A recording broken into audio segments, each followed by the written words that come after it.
jako sam gladna. Moram dobiti taj hamburger. Imam ideju. Probat ću ga malo.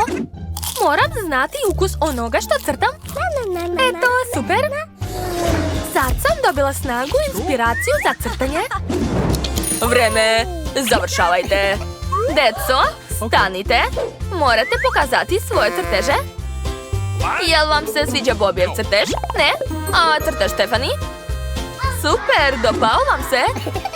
A gdje je treći crtež? Angie? Da vidim. Zašto hamburger nije ceo? Šta? Koga je jeo? Ko je to uradio? Dakle, samo Angie je nacrtala tačan crtež. Pa, nagrada je tvoja. Izvoli. Jupi, hvala. Sad ću ga pojesti. Šta je? Naučite bolje da crtate.